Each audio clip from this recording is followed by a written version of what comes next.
Hello, everyone. My name is Nicole May, and I'm a book publicist with River Street Writing. I wanted to welcome you to our first author interview for the series called Ink and Insight.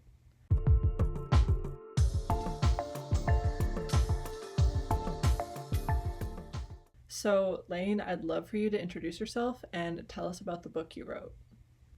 Yeah, great to be here.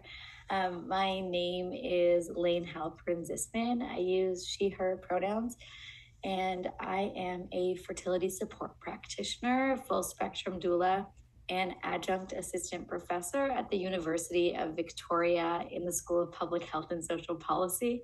It's a little bit of a mouthful. I wrote a book called Conceivable, a guide to making 2S LGBTQ family. And it is a guide focused on helping folks navigate their perinatal journeys, giving you kind of an overview of the how-tos, but also looking at the barriers that are specific for 2S LGBTQ people in Canada. Thinking about the landscape here and the obstacles people might encounter and the ways of navigating that. Yeah, I'm really excited about this book. I think it's going to be important for a lot of people. I ended up getting my copy, so I'm going to be referencing it today. I really like the format, so I do want to go through the table of contents because it's quite interactive, and I really enjoy that there's sections for people to kind of write and fill out their own information in. Um, yeah, let me bring up these chapters. I can go through it just so people can kind of grasp the structure of what you talk about in this book. Great. Um, so after the introduction, we have expanding your family, which you've written goes into things like solo parenting, co-parenting, and partner parenting. Part two has the barriers to care and obstacles for equality. So it seems like there's a lot of subcategories in that around therapy and stress and privatization. Part three, we have building community. Part four, understanding our parts, which I also found very interesting because not everybody truly knows their own bodies. There's a lot of people who aren't aware. So you go into things like the reproductive system, about eggs, about menstrual cycles. So yeah, I really like that you have that gender affirming hormones. Part five, we have choosing a donor and then choosing a clinic afterwards, and then choosing a method. You go into grief and loss as well, which is, I think, a really great way to start to close off the book. It's an important conversation, and it's good to have in this collection as well, right? Some books kind of miss out little pieces here and there. You need to collect 5 or 6 different books to get the whole experience. So it was nice to see that too. It's very well rounded. And then yeah, with your conclusion, just kind of going into where do you go from there, having the contributors, having all of the bios in it as well. So in all these sections, is there one that you found has sparked the most conversations or that people have been the most interested and engaged with? Yeah, great question. So each section has voices from different contributors as well. Just to mention that there are portions of the book that are written by other people who are not me. So there are folks coming in who are birth workers, who are lawyers, who are nurses, really people working throughout the field of reproductive health, adding in their perspectives. And I think that making this book a collaboration was really essential to integrating that community feel in both the content and the structure. The book talks a lot about team building and creating your own community and engaging your community. And I think I try to do that in the book as well, bringing people into the discussion, showing that it's never just about like you or one person, but always a collaboration. In terms of the things that spark conversation, I think that people are often surprised by the things that feel most essential or engaging in the book, because I think people sometimes pick up the book thinking, oh, look, I'm just looking for the how-tos. I want to find out like how to do this. What are the steps? What's like the next check mark? And actually what ends up being more engaging is the kind of relationship building that's required. So a relationship with yourself, a relationship with any co-parents or with any donors if you're using a donor, a relationship with your doctors, just all that relationship building that goes into the process. The book really focuses on an active process of centralizing your needs, identifying your needs, and thinking about where you fit in your process and how that interrelates with other people. So I think what people talk about is sometimes surprising for them, that it's not the how-tos, but it's actually that like emotional support and strategizing that is most interesting or engaging for people.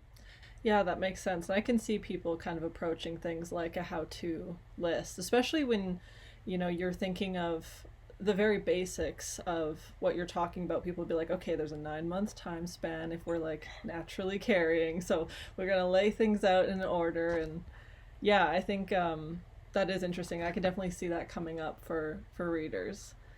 In a couple of these chapters, one of them talks about the barriers to care and queer family units. And I was wondering if you had anything you wanted to share on that for people who are thinking about buying this book and are either going through their own barriers or wondering what kind of barriers they're up against to start this process. Yeah, definitely. So there are certainly barriers that exist for 2S LGBTQ people in the healthcare system in Canada. Mm-hmm. We know this to be true. I think sometimes preparing ourselves for the lack of tailored education for healthcare providers is important.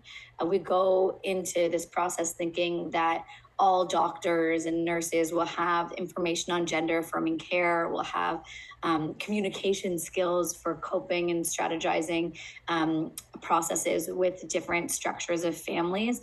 And they're lacking that training. It's not for a lack of compassion or a lack of desire to support 2S LGBTQ people, but there is a lack of knowledge. So I think probably one of the biggest barriers is that lack of training for healthcare providers. And sometimes people are surprised by that when they start off their journey. So knowing that can help us prepare ourselves for advocacy, for educating ourselves so that we have information going into an appointment, so that we know the questions that we want to ask a healthcare provider, and so that we can play an active part in our care. So much of this journey is not about being passive or listening, but instead really finding ways to be empowered and to be active in your process. I think part of that we sometimes skip over is this step where we identify our own preferences. Mm-hmm. So what is it that you want to prioritize in your journey? What is it that you want to get out of this experience? What are like the absolutely nots and what are the must-haves? Identifying those things in advance can really help us when we enter into a clinic or when we start a conversation with a donor if we're using one, or when we start looking for a surrogate. All those kinds of things come into play. Whether you're someone with ovaries or you're someone with sperm, it's really important that we identify our preferences and then identify what we want to do if those preferences can't be met. Yeah. Yeah, that makes sense. I like that in your book you're setting up that kind of, we're aware that the barriers are going to be here, but here's ways to be not only prepared for them, but know how to set your boundaries around them and know how to communicate. Yeah. There was another section as well that talks about community, which is such an important thing with all queer people, right? It's from the get-go, family looks different from when you're a kid to when you grow up, and found family is so talked about in the queer community, how important it is to all of us. So yeah, I was wondering if you had anything you wanted to share on that, on the aspect of community and in this process of starting one's own family. Yeah, I think community comes up a lot in the book because, like you said, community is so important to this journey. I'll say that there's a wonderful chapter with Gab Griffiths, who talks about thinking about community in advance and thinking about how your community changes throughout this process. So instead of making assumptions about how the community you've already established might act or be there throughout your process, thinking really intentionally and having intentional conversations with community members about how they see themselves playing a role during your preconception, conception, and postpartum period. So that's a really wonderful chapter, really thinking about community supports. Anna Bagaladis writes a chapter about setting boundaries with family and really like establishing with biological family boundaries and conversations, having those difficult conversations with folks who might not know how to engage with 2S LGBTQ people who are building their own families. Mm-hmm. And then one of the final chapters in the book is a beautiful chapter that is co-written by members of the Planting the Seed community, which is 2S LGBTQ support group. And they share what they wished they had known early on in their family building journeys. And that, I think, really showcases the need for community support and how they've kind of supported each other and learned from each other as a support group. So a lot of chapters in there talk about community. Yeah.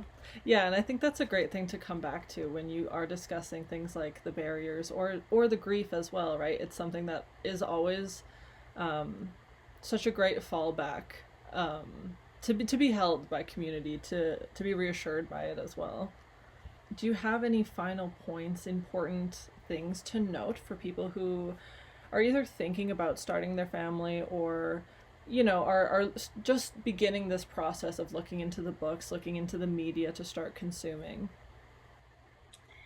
Yeah, I think for folks who are at the beginning of their journeys, a few important things to remember are that one, your journey's already started, right? Like, I think sometimes we don't feel like we can say we've started the process of trying to conceive until we have all the components ready, until we have sperm and eggs and a uterus, and we've started this like process in a very particular kind of way. But there's so much labor that goes into this process before we even have those components. So I think the first thing is really just validating, like, you've already begun this journey. All of the work that you're putting in early on is part of the process. And you can really feel empowered to know that you've already begun. And I think the other thing is just to remember that you're a part of this journey, right? To really centralize your own needs and to centralize your own preferences. Don't get lost in all of the how-tos and the check marks and the next steps. Really continue to think about your values, think about your preferences, and think about who you are and who you want to be throughout this process. Yeah, I think that's great. Awesome. Thank you for sharing that wisdom and information about Conceivable. If you want to let people know where they can find the book, where they can find more information about you.